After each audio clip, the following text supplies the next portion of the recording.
So this is our first chapter of Unit 6. Unit 6 is Energy, Resources, and Consumption. And the first chapter we're going to talk about here are our traditional human energy sources, those being fossil fuels.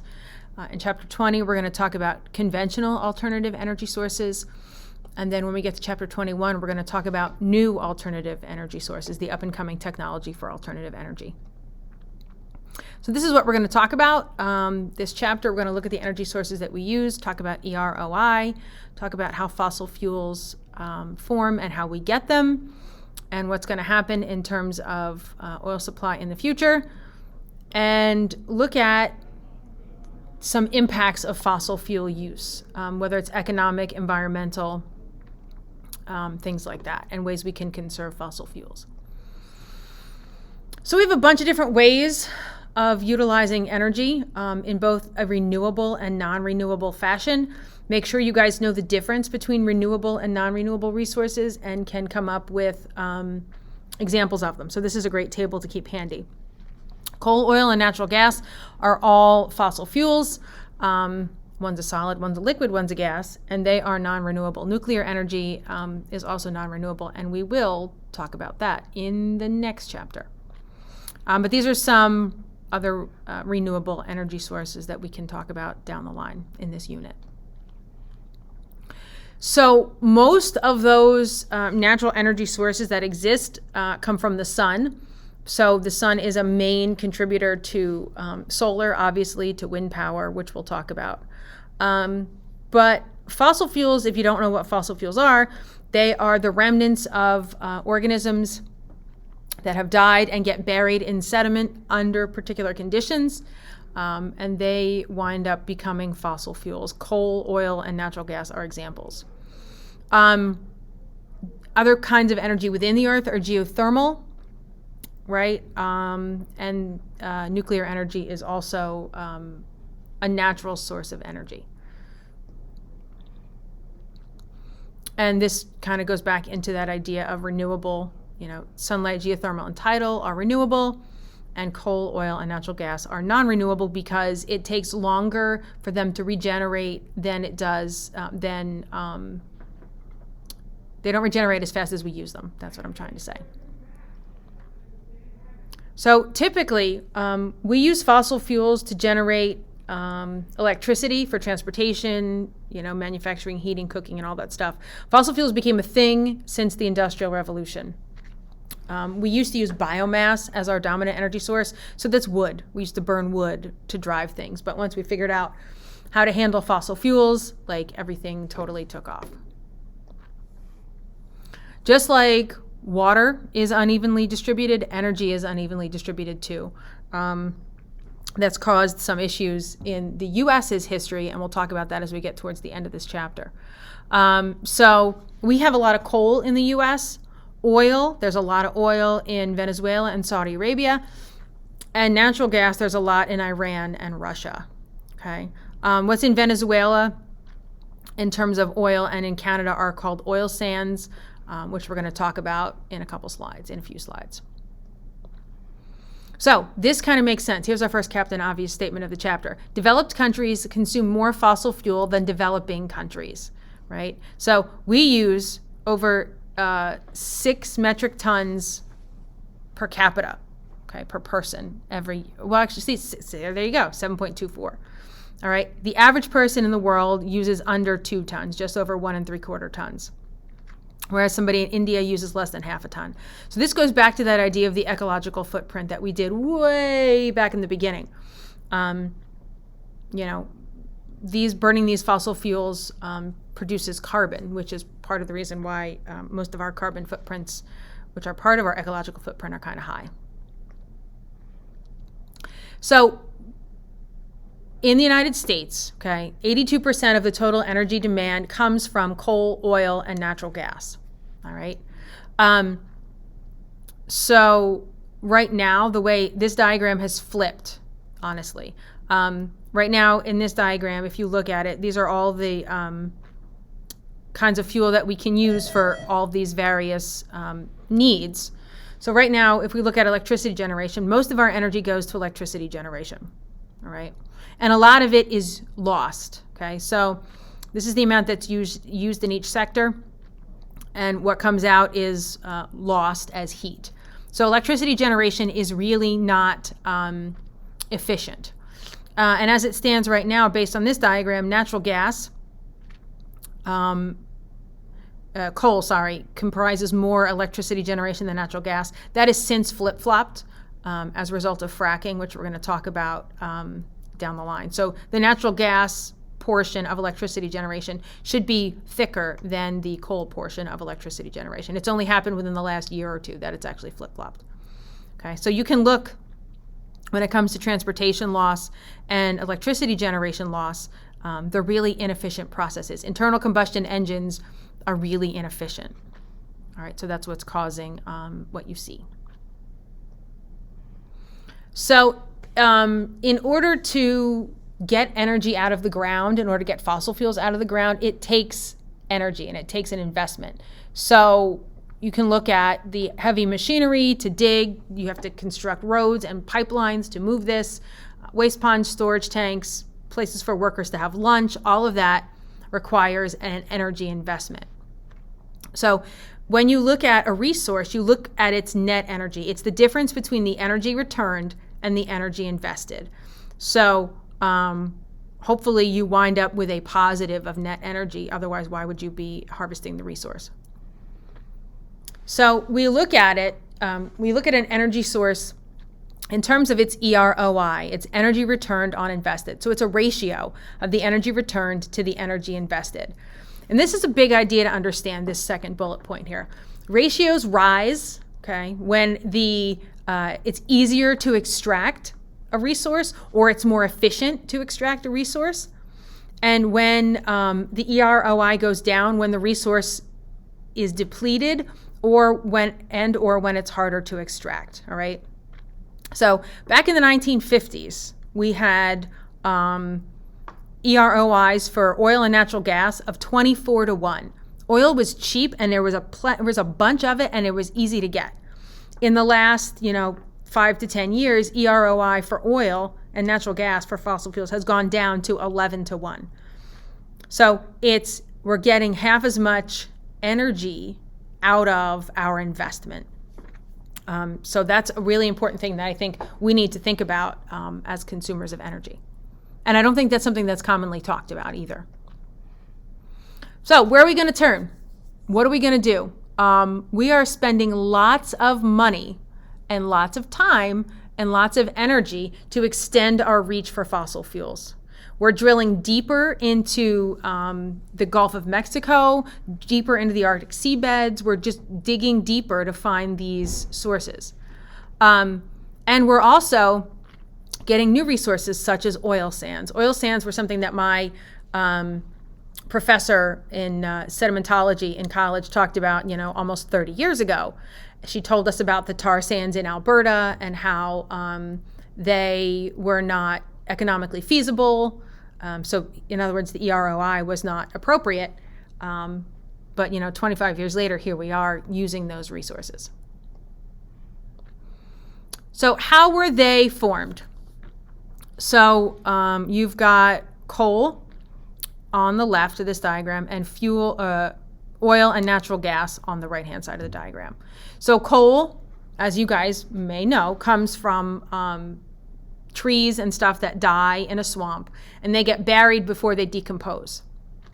And the common denominator, common factor between coal and oil and natural gas is that you need heat and pressure, all right, to create something called kerogen, or to alter something called kerogen. You don't need to know what kerogen is, right?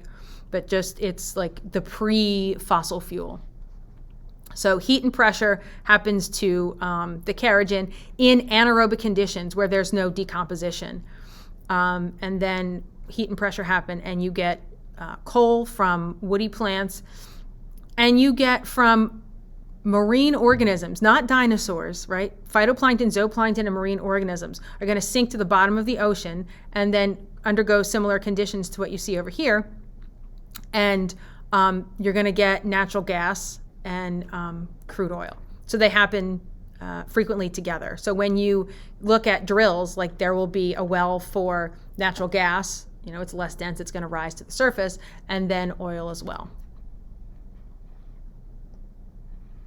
So coal is a wood product. Okay, so there's varying grades of coal. The College Board loves these varying grades of coal.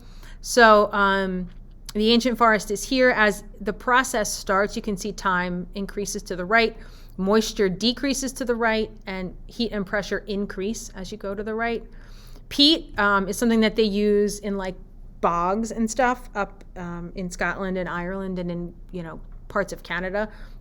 Alaska too. They'll use peat as a fuel source, but you don't get very much out of it. You don't get much energy out of it because it's really wet. As time passes and moisture decreases and you put more heat and pressure, you go through varying grades of coal. Okay, so as this says, the more compressed the coal is, as you go from lignite to subbituminous to bituminous to anthracite, what came out of the Appalachians is a lot of anthracite and bituminous. That's really good burning coal. You get a lot of energy per unit of volume. And coal, we're going to talk about this towards the end, is extracted through strip mining, subsurface mining, and mountaintop removal mining. Spoiler alert, none of which are very good for the environment. So crude oil, as it comes out, is unrefined oil, and then they refine it and look at ways to things that you can do with it, and we'll talk about that. Natural gas is mostly methane and other volatile hydrocarbons. That's that branch of organic chemistry. Petroleum, you can typically refer to it as oil, but you could refer to it as oil and natural gas collectively. So we talked about that. So this is an oil sand. Okay, oil sand is anywhere, it's moist sand and clay that contains anywhere between 1 and 20% bitumen. It's like thick oil. It's like gooey oil. So what they do, it's when you have partial degradation of those crude oil deposits. So what they do is they strip mine. So they cut into the earth and they put the deposits into the truck, and the truck goes up to the crusher and they crush it, and then they add hot water to it to separate it, to separate the bitumen from the rock. Okay, they skim off the bitumen, and then they take the bitumen and send it off to a pipeline to be refined. There's a lot of waste that comes as a result because all that slurry, you have to do something with it. The water that's in there is a hazardous waste. So that's a problem. The other way they do it is through steam extraction. So they'll drill wells down into the ground, and they'll put steam and solvents that kind of help to break down the bitumen a little bit. They'll turn it into liquid, and then they will pump it back up. The steam extraction method is much less harmful to the surface, right, and to any climax communities that might be at the surface. But you still have that liquid that pumps back up. What do you do with that waste liquid? Oil shale, as we just saw, is what we just saw. It's not buried quite deeply enough, and you can process it into shale oil. Methane hydrate is something that happens where sediment freezes towards the bottom of the ocean floor.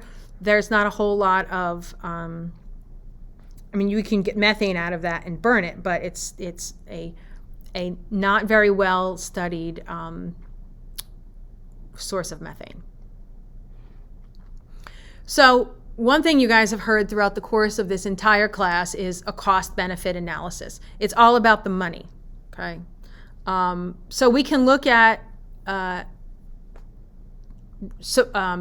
sources of these fossil fuels, and how much comes out is determined strictly by economics.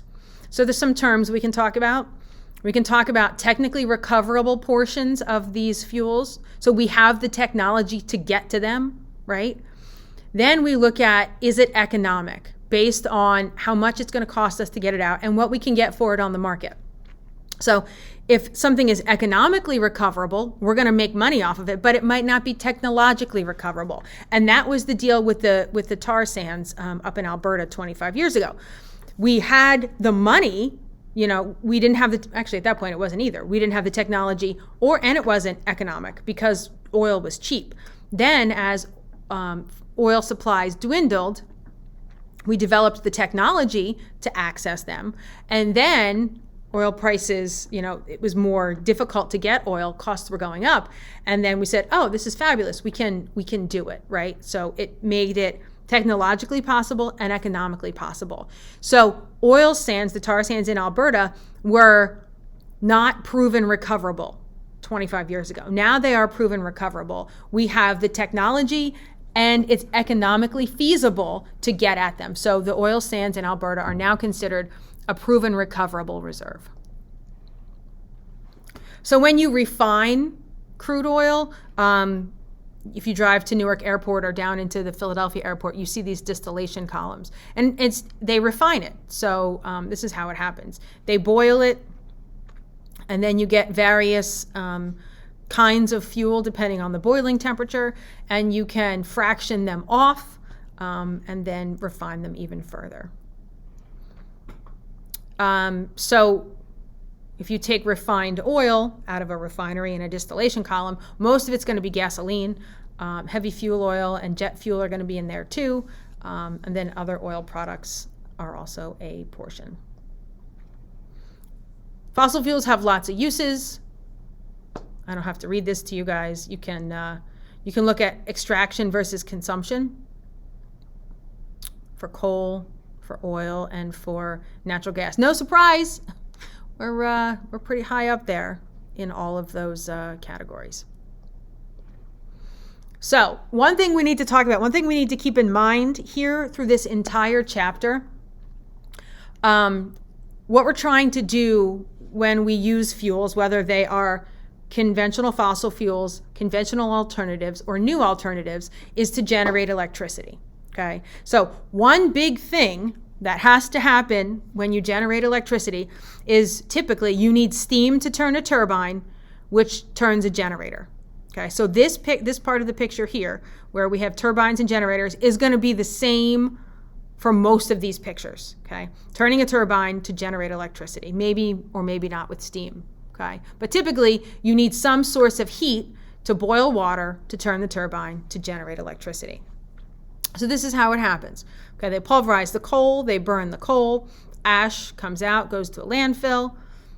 The air gets filtered as well. Okay, those pollutants get filtered and released into the atmosphere. The burning coal heats water in a boiler, which turns the turbine, which generates electricity. That water has to cool, and these are the big cooling towers, that we've talked about before. They cool and condense, and then it will go back into the boiler. We use natural gas for lots of things, and petroleum in general. These are all petroleum-based products. It's, 5 years ago, or even 10 years ago, and definitely 20 years ago, you would have been hard-pressed to find plastic things in your house. Okay, times have changed a lot. Attitudes have changed a lot. Products have changed a lot, so that you don't necessarily have to have a plastic toothbrush. You can have a bamboo toothbrush, okay, and that kind of thing. So there's just how prevalent petroleum products are in our house. There we go. Another Captain Obvious statement. We are depleting fossil fuel reserves. So based on current production and current consumption, you don't need to know this reserve to production ratio. We have 53 years of oil left. In terms of natural gas, based on current production and current consumption, we have about 110 years of natural gas left. 53 years, my friends, is in your lifetime. Okay, it's probably not in my lifetime, but that's a scary prospect, that we're going to run out of oil in your lifetime. Some things can change that. Okay, that time can be changed if our demand changes, if our demand goes down or up, our production goes down or up, or if we wind up having more reserves, if we find more. So, fracking that we've mentioned before can get us tight oil that we couldn't get before. So technology is improving, so that's changing our reserve levels. So that could actually go up. So at some point, any non-renewable resource is going to reach a peak. We're going to get to that point where we're getting as much out as we can, and everything is going to drop off from there. Okay. If we hold demand the same, or if demand increases, this is when shortages are going to happen. And they call it peak oil with petroleum. A Shell geologist said that we would hit peak oil in 1970, and we did, based on just typical conventional oil supply. We hit peak oil in 1970. But because we've extended our reach further for fossil fuels, we are, increasing our production. So although we did hit peak oil, we didn't stay at peak oil because of our resourcefulness. We're going to hit it at some point. It's not a matter of if, it's a matter of when. So then what do we do? What comes next? So we are reaching, as I said, in a bunch of different ways to get fossil fuels, rather than really investing much energy into alternative sources. And in my own personal opinion, I really think it's not a smart investment. We're dependent on fossil fuels, and we'll see what happens down the line as we've had a change, in the White House. Biden is promising things, and we'll see what happens from that. So this is all going to increase production, all of these ways that we're reaching further, but it's going to reduce EROI. So it's going to cost more. So the gallons of gas are going to go up in price, and then cause other things like more pollution and make climate change even worse. So when we do mountaintop removal mining, it is exactly as it says. We remove the entire top of the mountain to get at the coal seam that's there, okay, the coal deposit that's there. So if you look in the back of this picture, this is what the land looked like, and this is what it looks like now. It doesn't look anything like it should, which produces huge amounts of rock and soil erosion, because you're taking away the top of the mountain, and any precipitation that falls is going to erode what's there because there's no vegetation to hold it.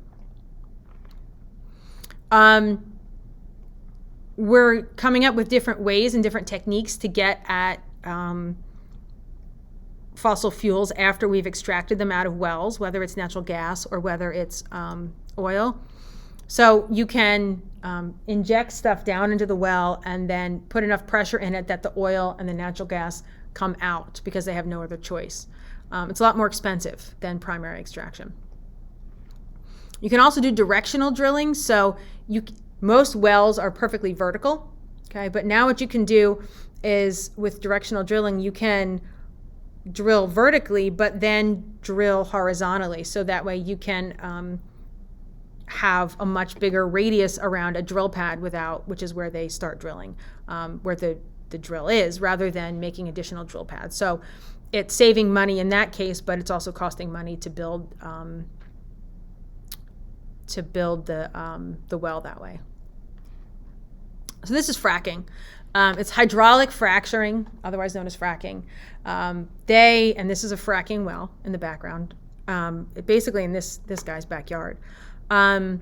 They force chemically treated water under high pressure into sedimentary rocks. Shale is the one that they use most often. So, because that's where a lot of these natural gases and oils are, in shale. So they put high pressure water and chemicals down into the ground, and it opens up the fractures in the rock, which then allows the oil and the natural gas to be pumped out. Fracking is the reason why natural gas has taken over as the primary source of electricity generation. And there's a huge debate on it, a huge debate on it. the Marcellus Shale is in New York and Pennsylvania. And it creates jobs in the area, but the jobs are temporary because as the wells run dry, essentially, the job goes. And the environmental impacts are pretty huge. I have an ed puzzle that I'm going to have you guys watch on fracking. And it pollutes water. The ed puzzle shows a video of somebody turning on their hose in the garden and lighting it with a lighter. Water is not supposed to burn. And the water in some of these towns in Pennsylvania is burning, and New York. We talked about Deepwater Horizon. We're getting further and further offshore in the Gulf of Mexico and coastal California to get the oil that our society needs. When Deepwater Horizon happened in 2010, the technology, like this says, outpaced the ability to deal with accidents. So they stopped drilling until they could figure out a way to do it more safely. There is the innocent until proven guilty approach rather than the precautionary principle that we talked about all the way back in chapter 14. So melting ice is opening the Arctic. We talked about climate change. It's a thing, and ice that had covered the land is now receding. So they're looking at drilling in the Arctic offshore, the Arctic National Wildlife Refuge near shore. But it's still cold. There's ice, there's wind, there's waves, there's storms. And it's something that's pretty heavily protested. Before Trump went out, he opened that. He was making strides to open that to drilling. I think it's successfully been closed at this point. But there's a huge amount of oil available up in the Arctic.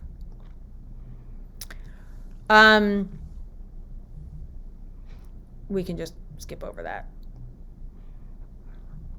So this is the tar sands in Alberta, okay?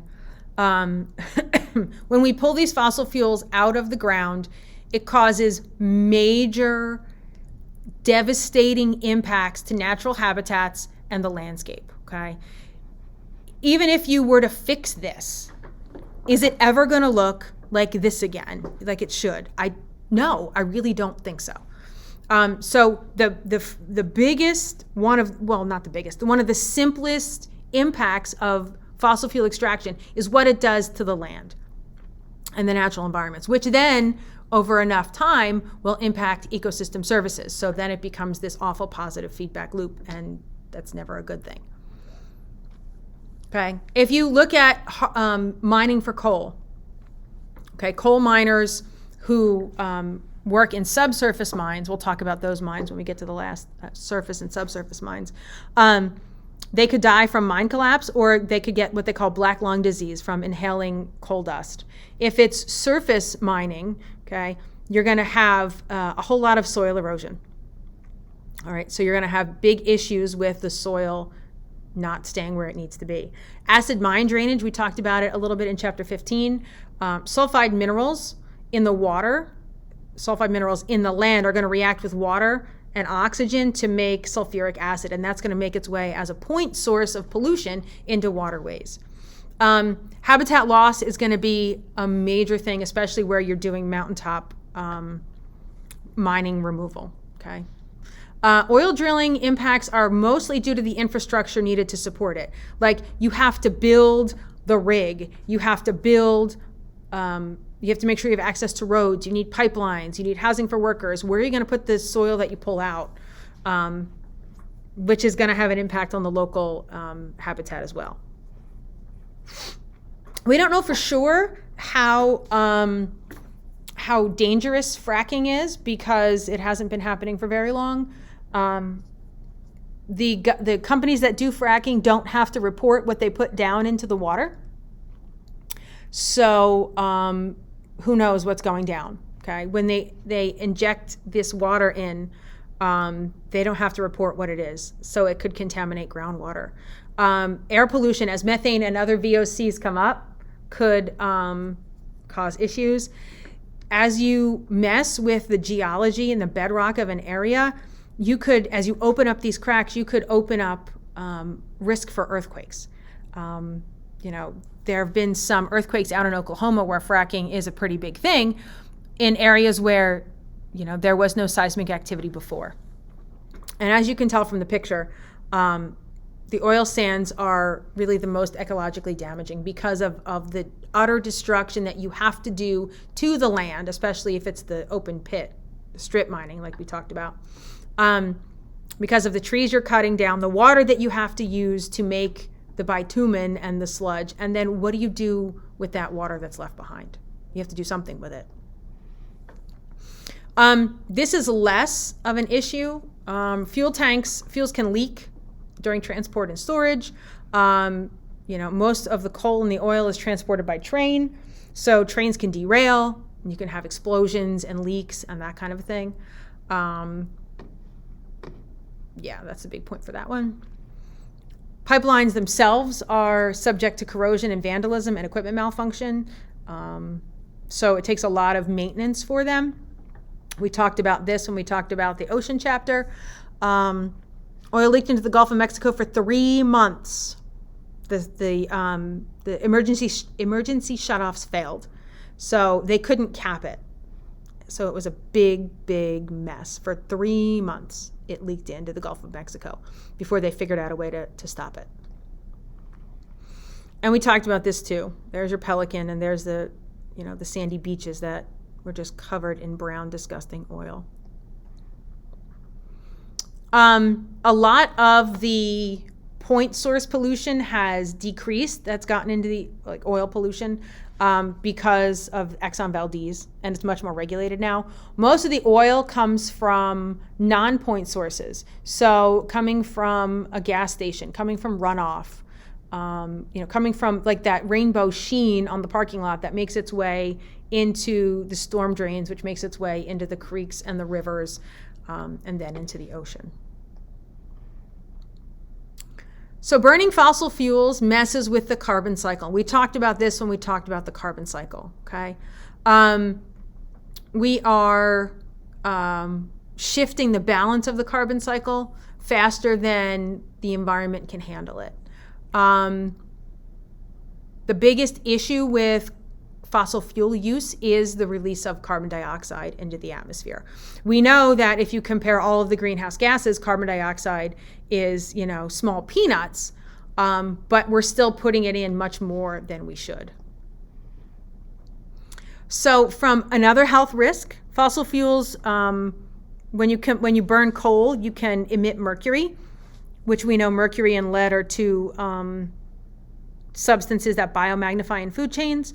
Benzene and toluene are very frequently released when you burn gasoline. Hydrogen sulfide comes out of crude oil. And vehicles and power plants will release that SOx and NOx that we talked about in Chapter 17, which are going to cause acid precipitation. They'll become a secondary pollutant. Those are primary pollutants, and they'll become secondary pollutants as they form acid precipitation. So bottom line, fossil fuels aren't that great. They look at clean coal technology, ways to make coal less dirty. It's a way of burning fossil fuels without causing so much issue, but we're still going to have contaminants from it. So this is another thing they're talking about doing. They're talking about capturing carbon as it comes from these main sources of pollutants and putting it in the ocean or underground in a geologically stable rock formation. I have a really hard time with this because it's technologically really difficult. And how can you really guarantee, with the Earth being as tectonically active as it is, that you're not going to have some massive unexpected rupture and you're going to release all this carbon dioxide into the atmosphere? I don't think it's such a good idea. Okay, and it's really energy intensive, and it drops the EROI of coal tremendously. All right, so that's two big things against it. So something that we talked about earlier on deals with something called external costs. So when you pay for a gallon of gas at the pump, you don't pay for these external costs, right? When you pay at the pump, you pay for whatever it costs to get that fuel out of the ground, get it refined, and get it to the gas station, okay? Things that aren't accounted for in the cost of that gallon of gas are the medical expenses of the people who are working there at the refinery, at the extraction site. Environmental cleanup. Who paid for the Deepwater Horizon cleanup? That didn't show up in the cost at the pump for us. And any long-term damage from climate change, okay? What is the long-term impact of burning fossil fuels? That doesn't get factored into what it costs us at the gas station. This is one of the things that upsets me the most about the fossil fuel industry, and I told you guys about my friend who is in total denial. Fossil fuels are artificially inexpensive. They shouldn't be as cheap as they are because of the money that the federal government gives to those extraction companies and the refining companies to make them keep it cheap, and tax breaks. They don't have to pay as many taxes as some, maybe the solar industry. So that's why we're still stuck on fossil fuels, because the government is allowing it to stay that way, which is wrong. So locally, all right, so again, a cost-benefit analysis. Locally, if you are in an area where fracking is happening, or if you're looking at an area where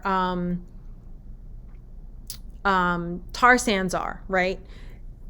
If you're in an area where there's a lot of production, you're going to get high-paying jobs that come really, really quickly, and economic inputs. The community is going to get really rich quickly. But as the source dwindles, right, as you have less and less there, those jobs are going to go and the economies are going to crash, okay? What's left behind after those resources run dry is a lot of pollution and a lot of economic strife. If you look at the places where fracking has stopped, they're suffering economically. The Keystone XL pipeline was supposed to put a whole bunch of jobs. It was supposed to extend from the tar sands in Alberta down into Louisiana, where there's lots of refining. But TransCanada, who is the company in Canada that started the Keystone XL pipeline, they didn't they said, no, you can't buy my land. I'm not going to sell you my land. And then something that came out of that is this idea of eminent domain. Okay, it's something in the United States too, where courts, a company can go to a court and say, we need this, right? I am this private company. There's an economic benefit to this land. So you need to tell them they have to give it to me. And they were trying to enact eminent domain for the Penn East pipeline. And then enough people fought it through New Jersey and at the state level and at the federal level that it's not a thing anymore. So because fossil fuels are not distributed evenly, the countries that don't have rely on the countries that have for their supply. So the countries that have then have the power to control the price. They have the power to control the supply, how much is extracted. And in 1973, it's the Organization of Petroleum Exporting Countries. It's called OPEC. And we can look up those OPEC countries. I know Saudi Arabia is one, Iran is one, and Venezuela is one. They were so angry with the United States that they decided to stop selling oil to us. And it created an energy crisis. And I don't remember it. My husband remembers having to wait in line for your gas rations. And when that happened, it freaked us out in the United States because, we're this world superpower and we don't ever want to have that happen to us again, which is why we've moved towards Canada at this point, as this says, okay? So this is where we get our oil in the United States. Canadians are pretty friendly to us. So we've used most of